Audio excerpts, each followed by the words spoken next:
have to really escalate the noise we make so that we'll be heard.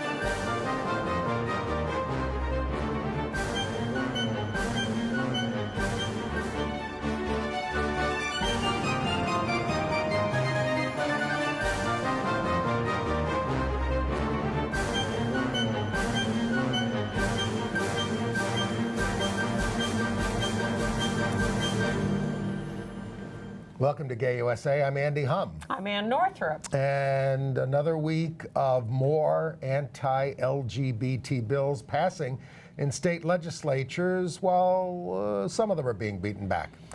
People used to complain that we did nothing but marriage news on this show. Now we're past that and on to, for the most part, and on to these state bills trying to really damage us. And in fact, in Charlotte, North Carolina, the town has defied the Republican governor of the state and enacted LGBT rights protections.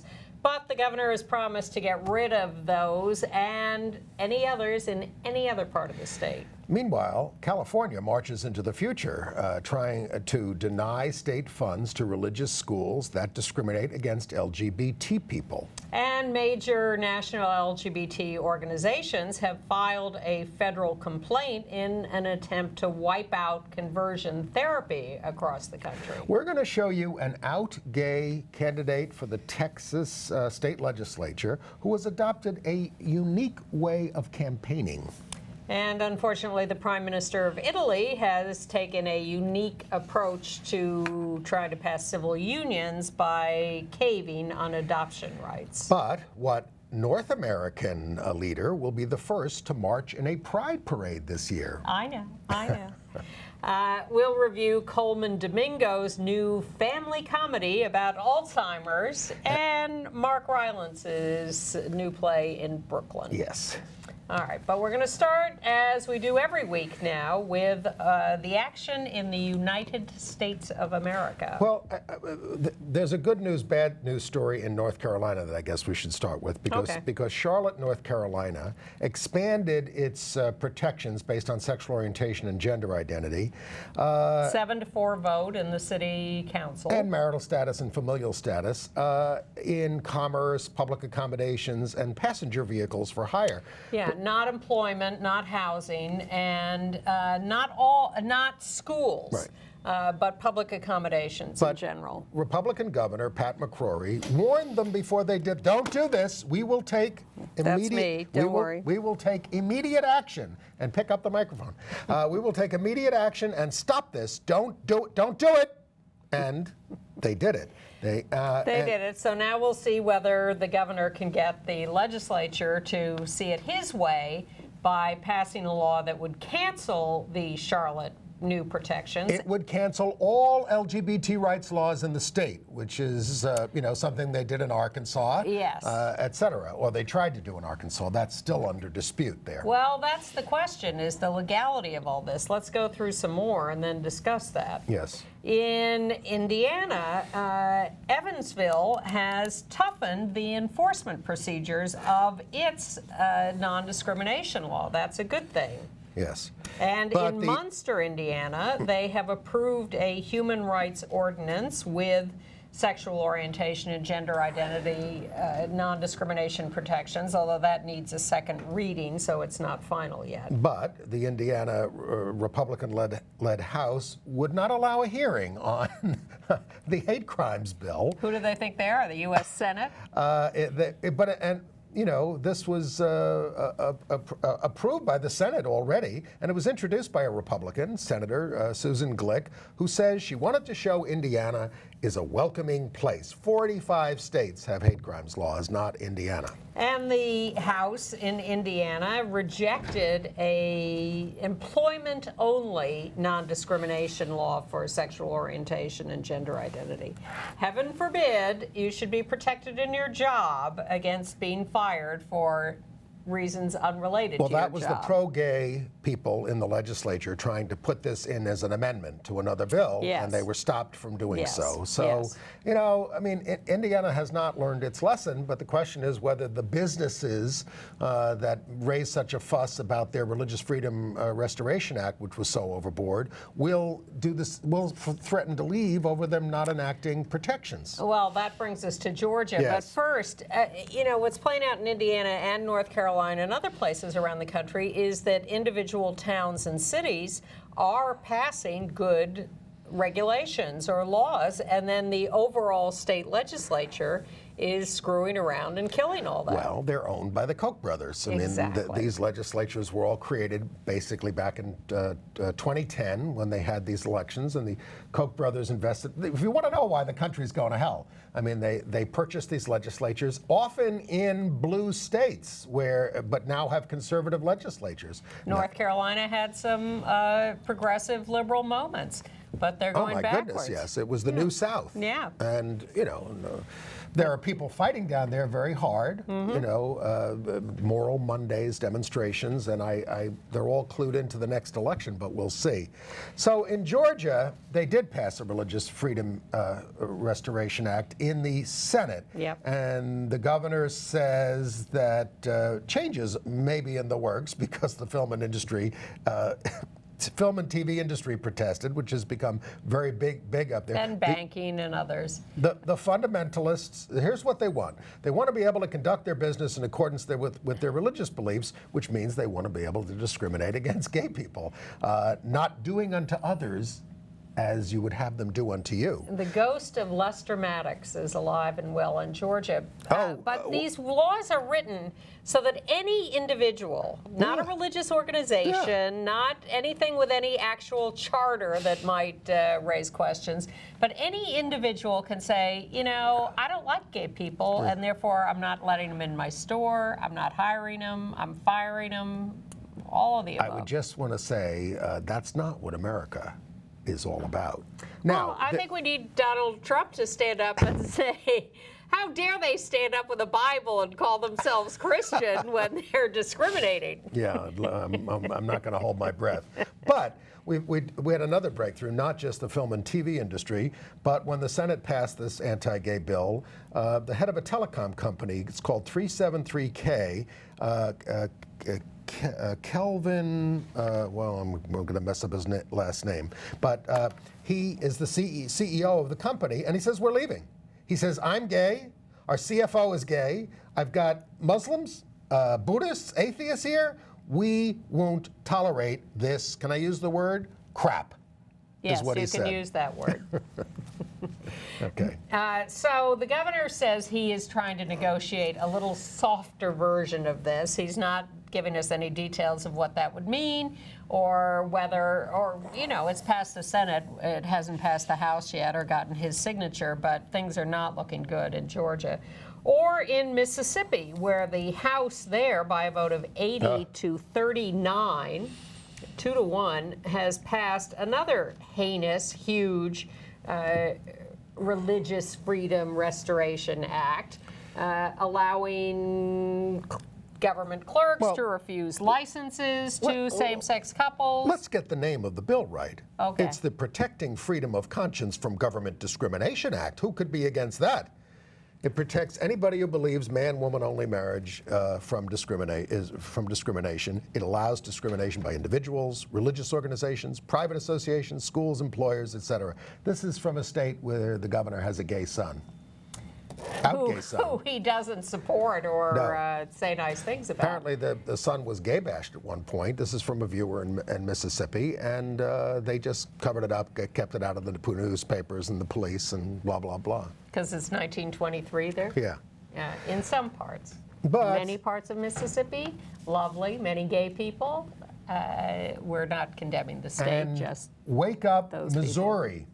Because the Republican state senator there wants protections from discrimination versus same-sex marriage put on the ballot in November as a constitutional amendment. So if you don't want to acknowledge same-sex, because they want to really enshrine this stuff, and they're afraid of legal attacks on it.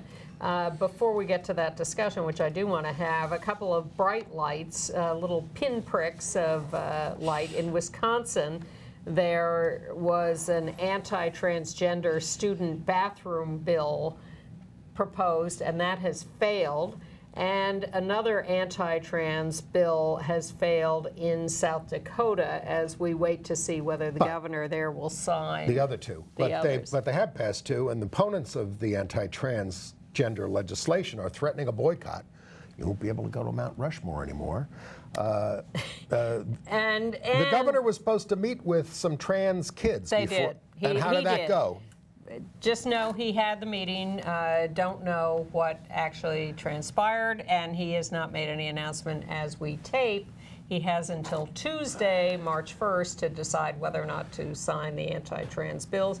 It's not too late to weigh in with an opinion to him, to the governor of South Dakota, to let him know how you feel about this. Now, you see where this is all coming from, but there is a national poll from the Public Religious Institute, which says 59% of the American people say businesses should not have the right to refuse products and services to gay people based on religious belief. Well, but that's a national poll. One place it's coming from is this Religious Freedom Restoration Act that was passed almost 10 years ago in the United States Congress. Yes. And in the Bush administration. And that was all about being able to give federal funds to private religious organizations that discriminate without running afoul of federal laws against discrimination. So, and there were Bush administration interpretations of the law that made that discrimination and use of federal funds to discriminate easier. So then Obama takes office, and there are a few little attempts by some Democratic members of Congress, including our own, Jerry Nadler, to say, so isn't it time that we took another look at this Religious Freedom Restoration Act and looked at whether we should be actually using these federal funds to fund organizations that are discriminating. Now, the whole idea is the federal government gives money to religious organizations that do good work in this country and around the world, that do anti-AIDS work in Africa, that feed the poor, that do whatever. So the governments, federal government, state, local, certainly happens in this city, all over the place, hire outside organizations to do this work. And the trouble is that these organizations discriminate. Well, the big one was World Vision, which is an international group, and they refused to hire co-religionists, and they're getting all this federal funding. So they've been trying, but they confronted the labor secretary about this, the Obama labor secretary. Oh, I'll have to look into that. But nothing was done. Yes. So now they've sent a letter to Loretta Lynch, and this is to override a 2007 opinion by the Office of Legal Counsel, which was under the Bush administration. But a lot of what's going on in the states with these laws that are being passed is referring to this federal law and saying, look, the feds say that it's okay to privilege religion over non-discrimination rules. Well, don't forget the original RFRA, Religious Freedom Restoration Act, was passed in the Bill Clinton administration, was it not? You're right. You're right. And it's all about these Democrats, Clinton and now Obama, being afraid of challenging religious interests by saying, look, we, practice your religion, do whatever you want, but there are fundamental rules of non-discrimination in this country that come first. Right. And they're afraid to have the First Amendment religious protections thrown in their face, and they're all backing down. And it's extremely disturbing, and it worries me. And this is the concern I want to raise, is whether or not we have grounds to challenge all these new bad laws in court. It was very clear when marriage became an issue that we could go into court with an equal protection due process claim and win that case, strike down the Defense of Marriage Act, win equal rights to marriage, and that's how it's played out. And no matter how many times Ted Cruz says it's an unconstitutional decision, he's wrong, he's committing treason by saying it, and we have an equal protection right. Well, But- in New York City, I mean, they're giving hundreds of millions of dollars away to religious schools. And when I asked the Civil Liberties Union about this, in their press releases, when the things come up, they say, oh, that's unconstitutional. And then I say, are we suing about it? Are we going to court? Hamana, hamana, hamana, hamana, hamana, hamana, hamana. But in California, they are pressing forward. And this relates to all this federal issue. Equality California is pushing 2 bills to prohibit state funds to support entities that allow discrimination by creating exemptions based on religious beliefs under Title IX. Now, we've been telling you about all these exemptions that these universities are getting now under Title IX because from the feds, because they want to discriminate against gay people. Right. And what California is saying, well, maybe the federal government's going to let you do that, but we're not. No more state California funds to these schools and universities, which are getting public funds. They're not going to get them anymore if they discriminate. You have done a great job out there, California. You have escaped the grips of the Koch brothers, and you're doing the right, but very few state legislatures are. Certainly New York State legislature is not doing stuff like this. And the Human Rights Agency in California has ordered employers in the state to allow trans people to use the appropriate bathroom of their current gender identity. But in Utah, where they worked out a compromise with the Mormon Church to pass a human rights law that had a lot of exemptions in it, the Mormon Church is now warning about upsetting this delicate balance, this wonderful balance that we've established, and they're pushing against strengthening the hate crimes bill there. Hate crimes law there. We have a lot of work to do, and it's kind of messy, and we have to. John Davidson and Jenny Pizer of Lambda Legal wrote a memo this week saying we have several ways we can approach any issue. But in this case, we really have to go right ahead and start with the legal strategy. We have to win some cases on this and then do the advocacy and the education and lobby against this stuff. But we must establish a legal framework for this. Let's at least get a precedent in the Ninth Circuit, nice liberal circuit. You don't have 5 conservatives on the court who can overturn you. Did you see who showed up at the Scalia funeral? Other than the president, who didn't? The Westboro Baptist Church people. They did. And by the way, oh man, I keep dropping that battery pack. That's okay, as long as my microphone works. I'm sympathetic to the argument that the President of the United States should attend funerals of Supreme Court justices, but there are limits when someone has insulted you his entire life. Exactly. And when the African-American president is asked to attend the funeral of a justice who said that black people should go to lesser colleges because that's better for them, I think people ought to understand. He should have been out there on the picket line with Westboro. Well, I'd like it if some TV news commentators would point out what Scalia said that might have figured into the president's thinking. Jeffrey Toobin on CNN was kind of weak when all this got started about Scalia dying and saying how influential he was, one of the foremost influential. But when he finally got around to writing for The New Yorker, he just read him the riot act and said how awful he was. Awful. And with any luck, not influential. Yes. Kentucky passed a bill on this. Did we do this? Passed a bill in the Senate, 30-8, to have 2 forms of marriage licenses, one that says husband and wife and the other Party 1 and Party 2. Yeah. Well, what we had said last week or the week before was that this had been proposed, but that one of the ways it was proposed was that they would put all those options on one license application. And in fact, even Kim Davis was in favor of that. But no, the legislature went ahead and approved a separate but equal system. But the Supreme Court in Kentucky ruled that a lesbian can sue her ex for shared custody of their daughter, the ex being the biological mother of the child. She has a new husband who was petitioning to become the legal stepfather, and the ex-partner, the lesbian partner, said, wait a minute, I helped think about, conceive, raise this daughter for years, and now you're cutting me out of this completely. And That's not fair. So the court said, in fact, she can sue for some involvement in the daughter's custody. Kind of a wonderful but scary story out of Washington County, Tennessee. Their council there defeated a resolution opposing same-sex marriage. It needed 13 votes. It got 12 votes and 11 opposed, but that means it lost because they needed an absolute majority. And this is just grandstanding by the right to condemn same-sex marriage and say we don't support it and all this kind of stuff. But it turned out 400 people. Now, they had to cancel the meeting last time because they couldn't accommodate them. So this cost the county $10,000 to put up monitors and security and all this kind of stuff. But they managed to, people were very intrepid to go there, sit through all this, and they stopped it.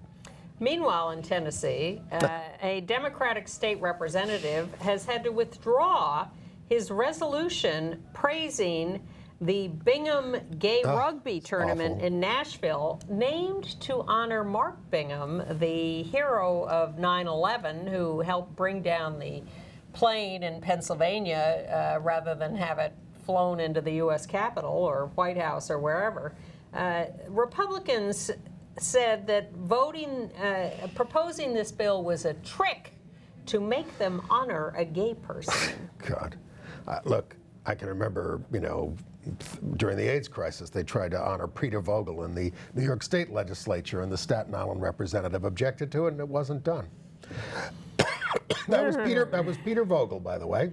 Good news in New York City, where the federal prosecutors have dropped charges against the 6 rent boy employees who were... Well, they're out of business. I mean, yes, they dropped 6 employees from prosecution. Yeah. They're prosecuting the guy who owned the business. He's negotiating a plea deal at this point. The business is out of existence, and this was a website where sex workers could get a degree of safety in finding clients and screening them. And now, what do you want them on the streets? Exactly. And by the way, there's a heterosexual website newly in New York City that's being celebrated for allowing people to connect for money online. Did they get a proclamation from City Hall? Not yet, but anything is possible. Well, I don't have to honor him any more than he's already been honored, but I want to note David Fite, F-I-T-E, 16 in Chicago. He is seeking he sought Eagle Scout status by working on LGBT-themed service projects. And he almost left the Scouts over the ban. He's not gay himself. He just wanted to show people not everyone in Scouting is anti-gay. And he received his Eagle Award at a Roman Catholic Mass. Yeah, that was interesting.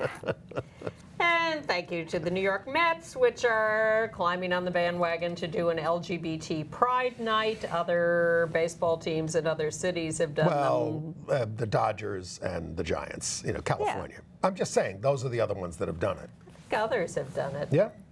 Maybe I'm hallucinating, but the Mets will now do it too. And we want to talk about I'm hopscotching New York City news. The foreclosure on the rabidly anti-gay Atla Church in Harlem has been temporarily put aside. There's a temporary restraining order against the foreclosure sale. They're going to have a hearing in April. The Alley 40 Center had raised a lot of money to try to buy the church. All of that is delayed at the moment.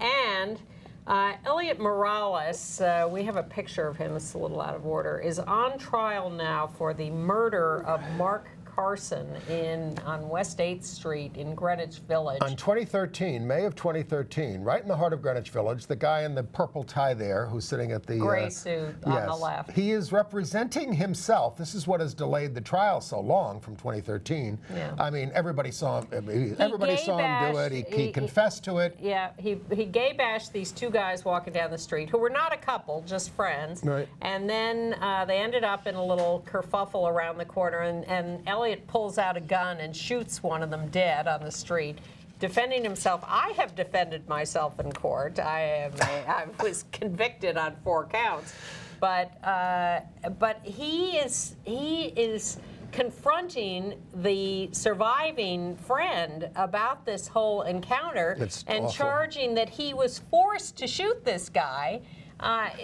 He was pulling out a cell phone. Yeah. It could have been a gun. I mean, that's Ridiculous. kind of the excuse cops use sometimes when they shoot people. But the surviving friend is holding his own on the stand, and Now, it's I don't know just if you noticed in the photo, the courtroom was mostly empty. Now, you know, in olden times, we would have all had to be down there, or would have been down there, to make sure justice was done. I guess we trust in this case that justice will be done. Well, everybody saw him do it. Yeah. Well, And they're all there to. well, everybody saw Eric Garner get choked by that police officer on tape, true. and he didn't get convicted. True. More bad news from Philadelphia. Maya Young, a black trans woman, was killed February 20th. And this was 2 days after Veronica Banks Cano, C-A-N-O, also a black trans woman, was found dead in a San Antonio hotel room. Now, Young was stabbed multiple times. There's no signs of trauma in the Cano death, but police are investigating. And this is just, again, another pattern of A third confirmed trans murder this year. Cano would be number 4.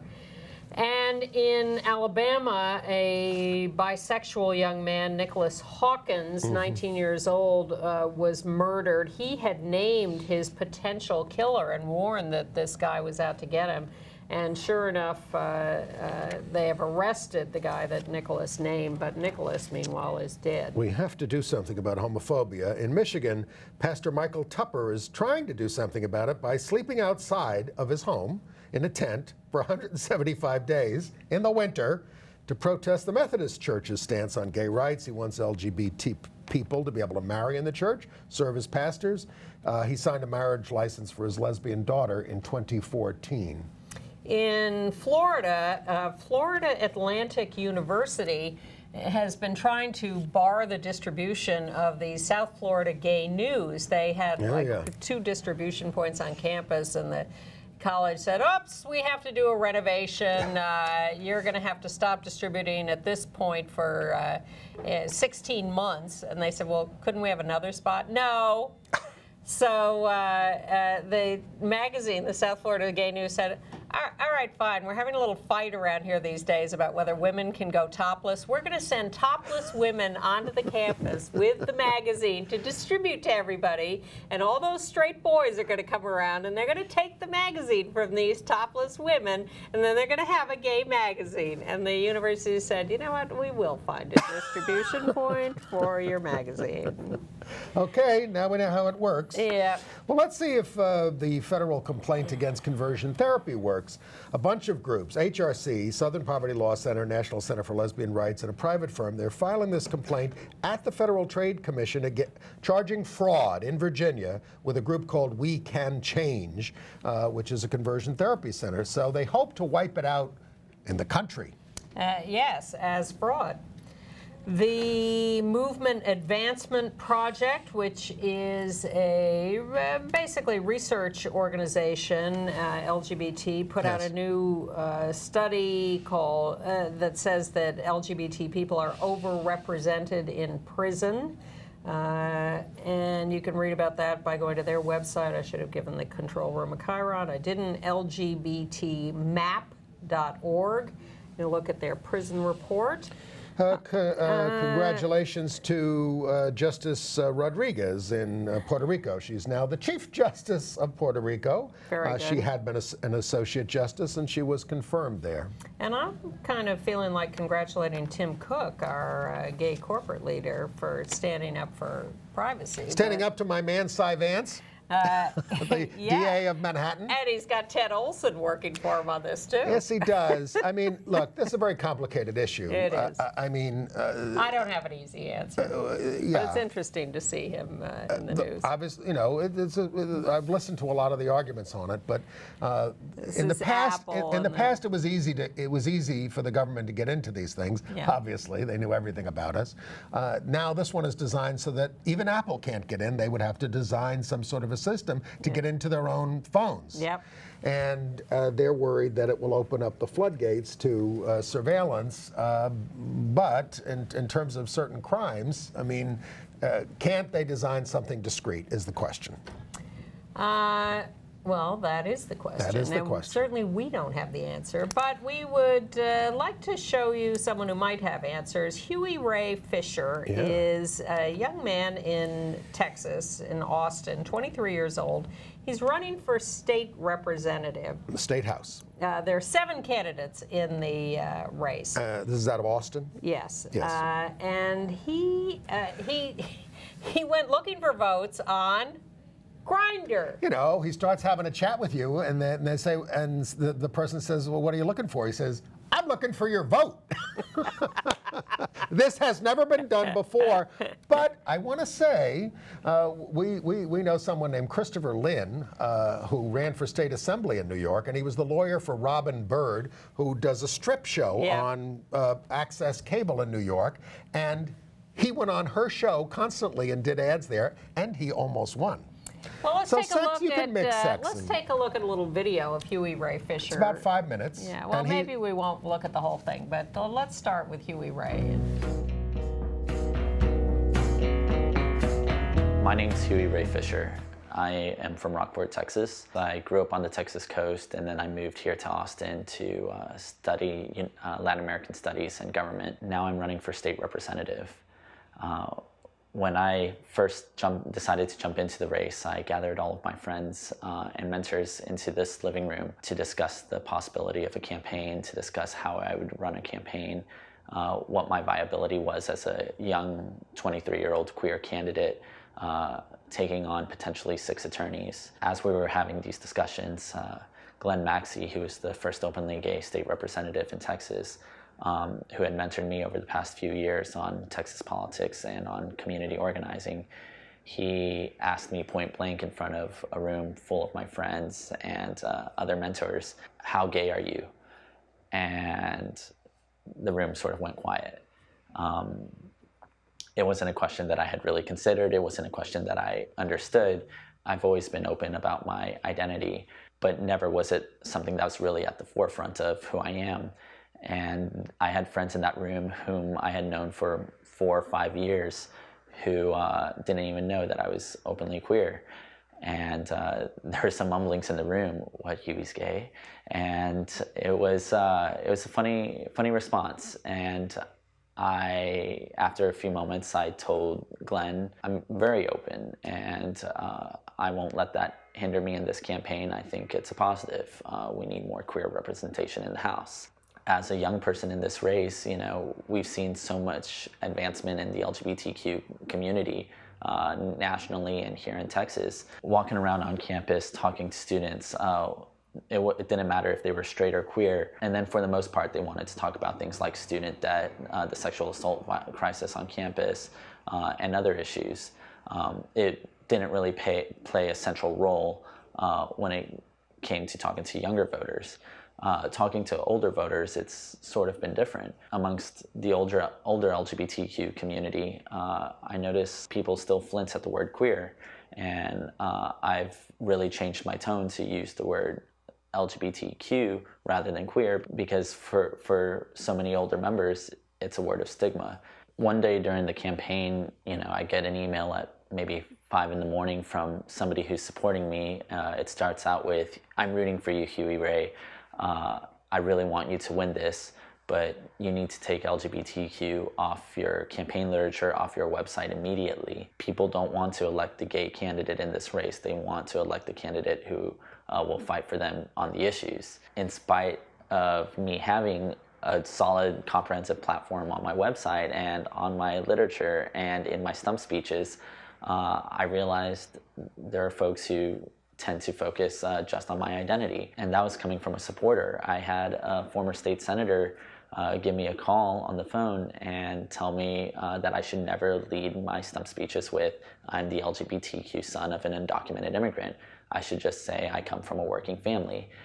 Being the son of an undocumented immigrant, it catches people off guard. They don't expect somebody to be fighting for a space of power.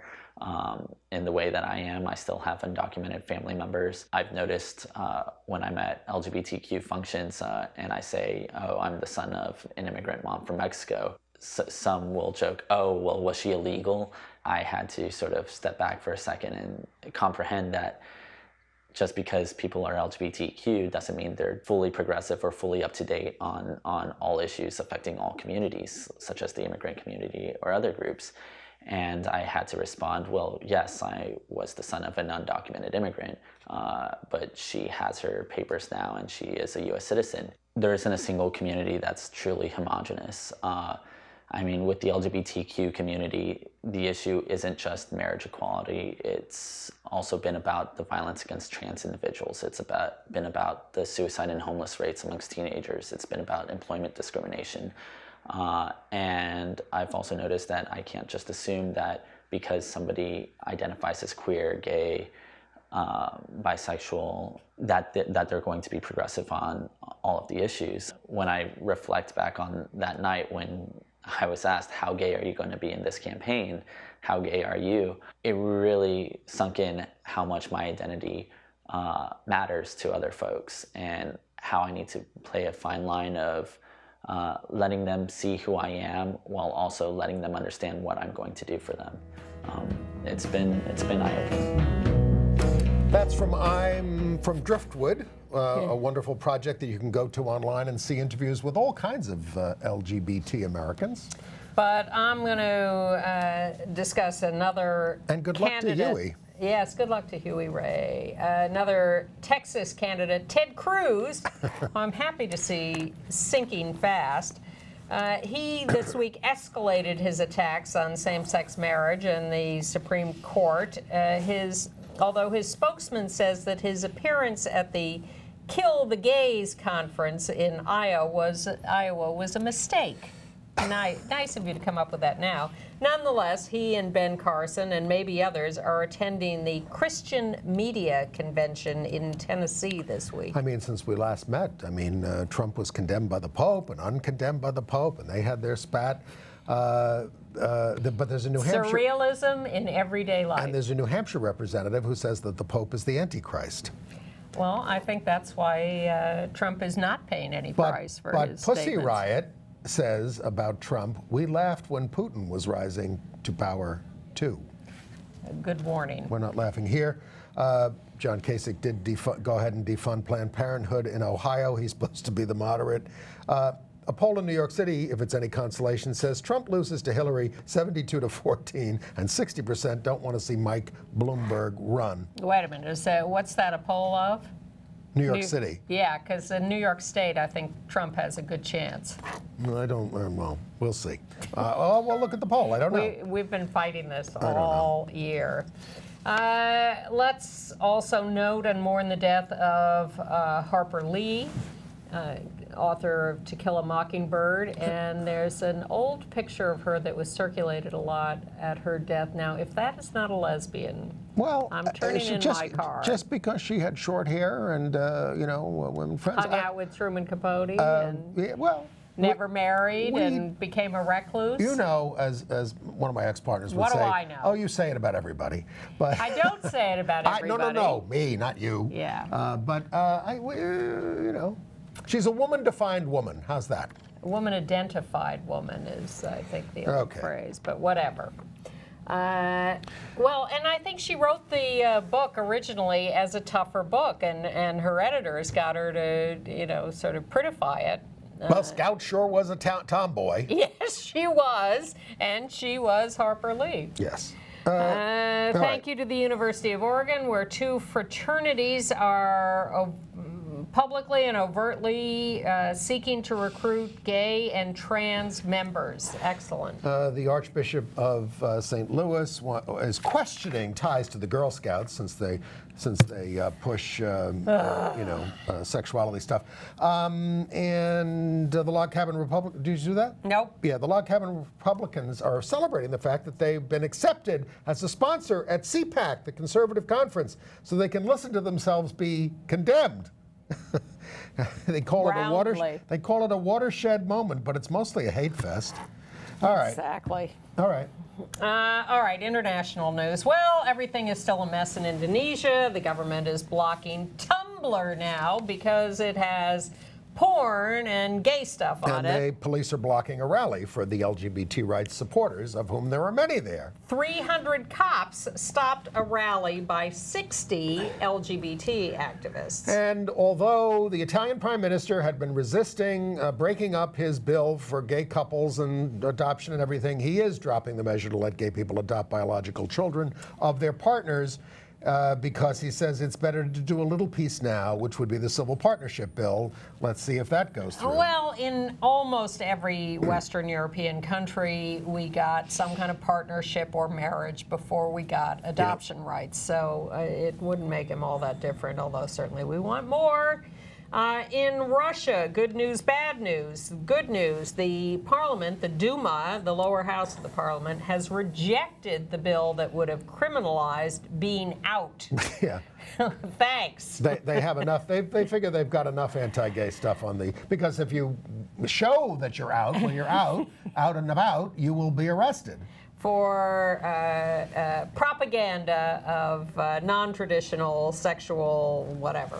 Yep. But the Ministry of Health is proposing to set up insane. sex treatment clinics for gay people, trans people, and pedophiles. And for some reason, they want dildos in every room at the sex clinic.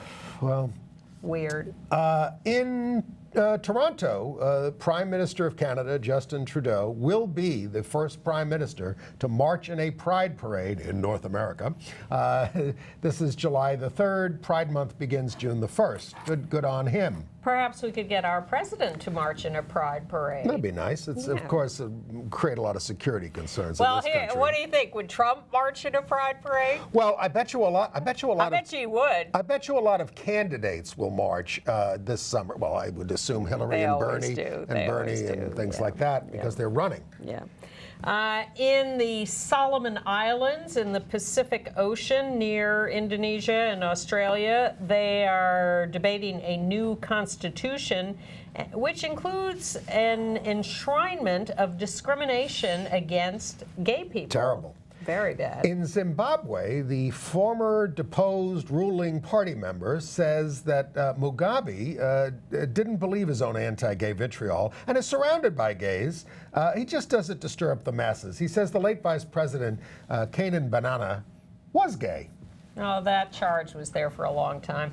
It's, we are the scapegoats, and we continue to be so. And if you want to gin up a lot of hatred with ignorance and falsehoods, then that's what you do. But they're trying to be nicer to us in Japan.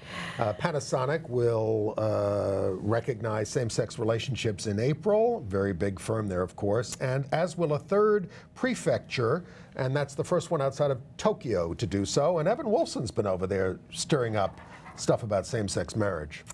And Nike has fired Philippine boxer and politician Manny Pacquiao, calling his anti-gay comments abhorrent.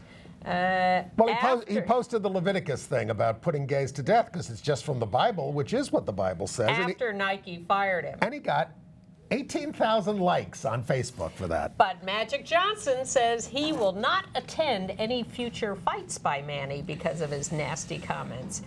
And in Portugal, the outgoing conservative president has signed the gay adoption bill that he had originally vetoed because the parliament overrode his veto and forced him to sign it. And there's a presidential candidate, by the way, in the Philippines, Rodi Duterte, who said he would consider legalizing same-sex marriage if a proposal is presented to him. Well, it ain't going to be presented to you for a while. Depressing story by the Associated Press about LGBT migrants from the Middle East now in Western Europe who are being abused by not only their fellow migrants, but the staff of some migrant relief organizations in Europe. Did we do the Isle of Man? No. There were amendments proposed to the marriage bill there to allow opt-outs for registrars, allow teachers who object not to be obligated to teach about same-sex marriage, and parents could opt out their kids from lessons about it. Maybe the kids will never find out about it and they won't do it. I don't think those amendments are going to pass. Well, I don't know. I'm not up on Isle of Man politics. Let's go visit.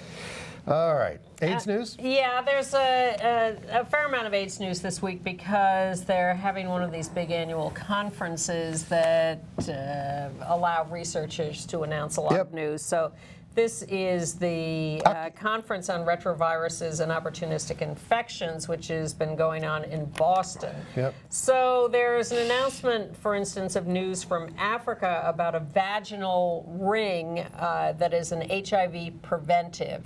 And This way you can use it without having to ask your partner to use a condom. Exactly, and you leave it in for a month and then it gets replaced. Now the problem is that for unexplained reasons, some women are removing the ring early, and those are the people, of course, who have less protection against HIV.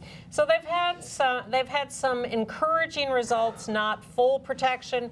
Activists still want these women and others provided with preventive pills, the PrEP, the Truvada, the pre-exposure prophylaxis, but they are making progress on something like this. And similarly, there were results from a trial of the injectable treatment drugs. Where you get an injection occasionally rather than taking pills every day. The latest study results are of a drug combination they compared people who were injected once a month and people who were injected once every 2 months, and found similar results, which would be great news that you could really get off the pills and just have an injection once every 2 months or maybe even longer to remain healthy and suppress the virus. So all of this is in the study stage still, but very, very encouraging on that. Now, the Pope was asked about condoms on his way home from his trip to Latin America. He suggested condoms might be okay to prevent the Zika virus, but not HIV. And there's also stuff that's coming out that maybe the larvicide that is being used to combat the mosquitoes may be the actual cause of this microcephaly that the pregnant women are communicating to their children, to their babies. So it's a lot is not known about this whole Zika thing, but watch out for the cure being worse than the mosquitoes. Latest estimate from the Centers for Disease Control of infection rates of HIV in men who have sex with men. They estimate that at the current rate of infection, if nothing is done to prevent infections, half of all African American men in the United States who have sex with other men will acquire HIV at some point in their lifetime. That's 50%. I mean, understand that among all Americans, it's 1 in 99, 1 in 2,500 heterosexual white men. Yeah. But annual infections are down to 40,000, but 10,000 of them are black men who have sex with men. And they estimate a quarter of Latino men who have sex with men will contract HIV. Only 1 in 11 white men who have sex with men will acquire And among HIV. heterosexuals, 1 in 49 black women are getting it versus 1 in 1,083 white women. So these are the things we have to address. South Africa has a new campaign. Are you brave enough to protect yourself? They're trying to bring sexy back to sexual health, but they're having trouble getting the ads on the air. Well, the ad's very bold because it shows a very passionate kiss between two men. Yes. Sort of leaning over a table in front of someone who may be the father of one of them And to saying kiss. you're bold enough to be out. Are you bold enough to protect yourself? Yeah. And we have the ad. We're not going to show it because it's a silent film essentially, but we're going to put it in our email, which we send out every week to our viewers. Right to AndyHum@AOL.com to get on that list, or visit our website at gayusatv.org. Advocates are complaining that Governor Cuomo in New York is not delivering on his promises to end AIDS 2020. They say he lied about what he was going to deliver, and they're very disappointed. Said he was going to provide $200 million for prevention and treatment and care, and only came up with $10 million in his new budget. And the advocates are dismayed, disheartened, frustrated, and angered.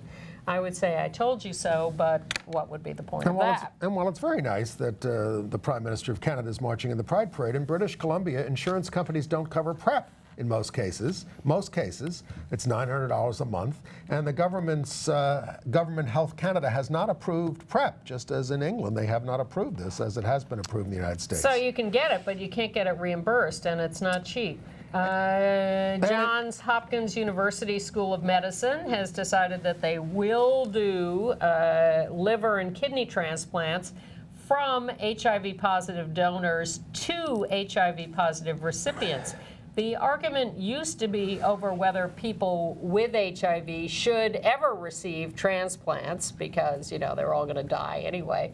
We got past that, and now they will actually take organs from people who are HIV positive and implant them in people who are also already HIV positive. And the porn industry is somewhat off the hook in California because the Occupational Safety and Health Standards Board voted 3-2 against regulations that required adult film actors to use condoms for oral sex, dental dams for anal sex and cunnilingus, and goggles to protect their eyes. This was being pushed by that AIDS Healthcare Foundation out there. Which is going to go ahead and try to instead get a November referendum on the question on the ballot. Okay. All right, we have the Oscars coming up this weekend. Yeah. Not much gay. Carol has Danish girl, you know, but not a whole lot of gay interest. No. It used to be considered a national gay holiday. And less we're not so, so now. interested in those movies. I'm still pushing. What is it? The one I'm pushing? The Christian Bale. Steve The Big Carell. Short. The Big Short. Well, The Big Short. It's apparently between the big, you know, go to goldderby.com. Our friend Tom O'Neill will, and his fellow experts will tell you all about what the Oscar odds are for every category. And I'm trying to decide whether I want goldderby.com. The Revenant, because people I know who've seen it have not liked it.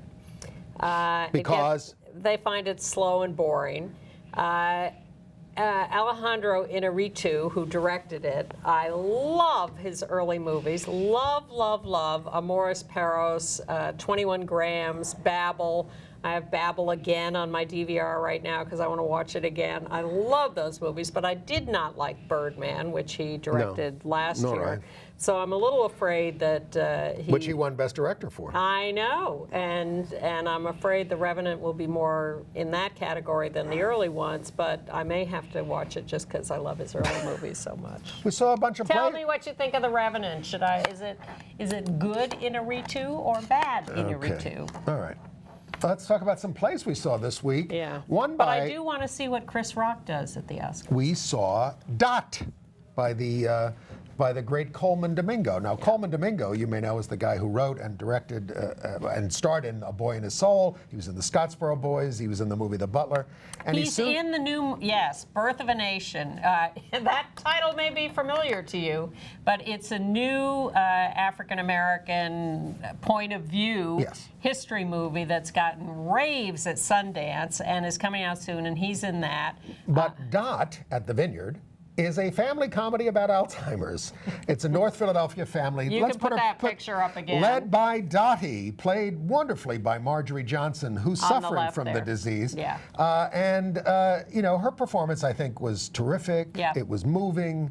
But she's surrounded by her wacky middle-aged children and their partners and other ex-partners. And that was a neighbor on the couch with her. Well, it's a sort of a woman who's a friend of the gay son. Yeah. And I think they were a bit overdone, including the gay couple. But don't take this the wrong way, but I think that from my experience, there's more black humor in Alzheimer's when it's played a little straighter. Oh, well, it's definitely over the top, and it verges on sitcominess, but there's a lot of heart in it. At the core. And one of the daughters I was particularly taken by, and I sat through the whole thing, and it's 2 acts. Through the whole thing. Look, we walk into the theater and we're accosted by an usher who says, "I know you walk out of things. Are you going to stay with this?" And I said, "Well, we'll see." You know, but I did. Our time is precious as it's winding down here.